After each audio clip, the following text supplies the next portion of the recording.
Let's now go live to CBS News Chief Washington correspondent Major Garrett. Major, when these new appointments came out of Donald Trump and we started to see the list, we heard a lot of times that term buckle up used. Today's definitely a wild ride, and Americans are buckling up with this Gaetz news.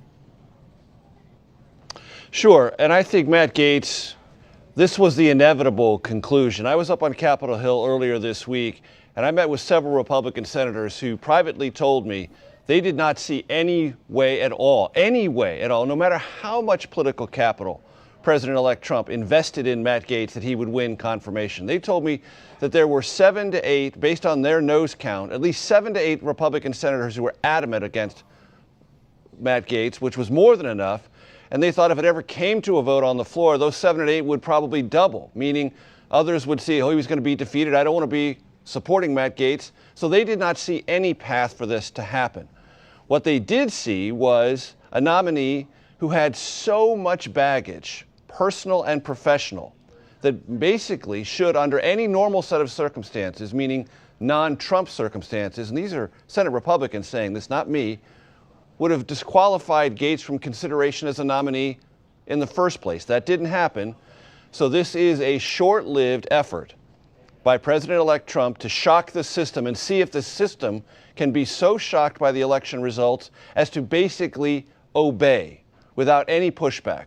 In the Matt Gaetz matter, the answer now affirmatively is no. The system will push back, and if you're not qualified, if you have all this baggage, that baggage is going to be opened, exposed, put out for all the country to see, and if you're uncomfortable with that, you better think seriously about withdrawing. Matt Gaetz did, and he's no longer part of this scenario.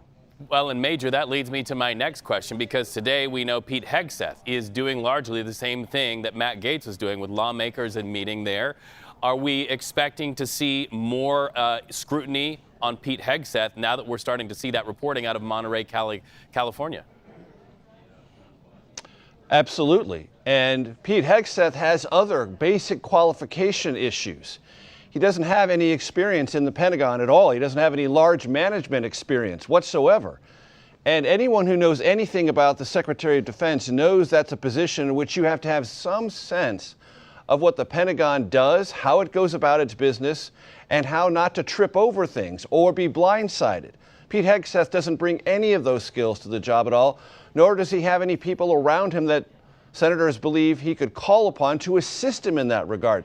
So quite separate from the accusations that were investigated by the Monterey police, no charges were pursued. It's important to underscore that. In a sexual assault matter, that's one thing. Core qualifications, ability to lead the most important part of the federal government, the Defense Department, deal with other defense secretaries or chiefs of defense for other countries, friend and foe. A lot of Republican senators I talked to this week had some very significant reservations about that. So I think Pete Hegseth is the next one in line who has very difficult questions to be asked of him. He better have some decent answers, and if he doesn't, he may face the same kind of uphill battle that ultimately led Matt Gaetz to make the determination that this wasn't worth it, the votes were never going to be there, and pursue another course. So as you said about Pete Hegseth, same thing for Matt Gaetz. Just because he's pulling out does not mean he is admitting any guilt or any wrongdoing. To the contrary, he's digging in his heels, saying he's done nothing wrong. We want to get to that post on social media by Mr. Gaetz so that our viewers can see it. I'm going to read it word for word because this is American history going down here, folks. He said on X, "I had excellent meetings with senators yesterday. I appreciate their thoughtful feedback and the incredible support of so many. While the momentum was strong, it is clear that my confirmation was unfairly becoming a distraction to the critical work of the Trump-Vance transition. There's no time to waste on needlessly protracted Washington scuffle. Thus, I'll be withdrawing my name from consideration to serve as Attorney General. Trump's DOJ, he says, must be in place and ready on day one." He then goes on to close out this post on X. "I remain fully committed to see that Donald J. Trump is the most successful president in history.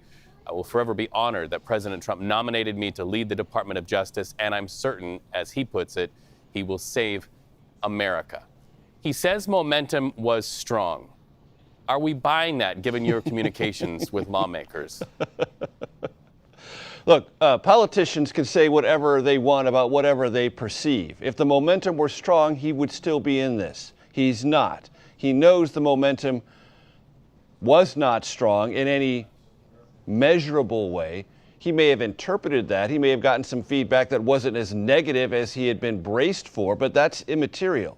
The votes weren't there, and they weren't going to arrive. So Matt Gaetz had very few options. And let's talk about this distraction element.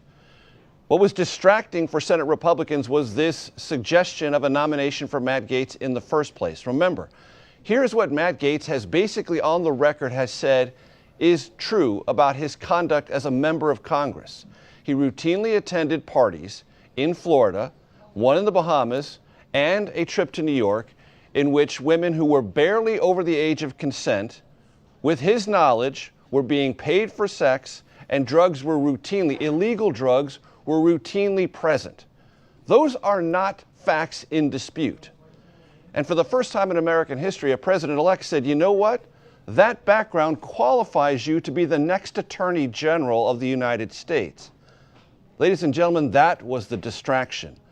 Not Senate Republicans and Senate Democrats on the Judiciary Committee saying, you know, we'd like to learn a little bit more about this underlying behavior.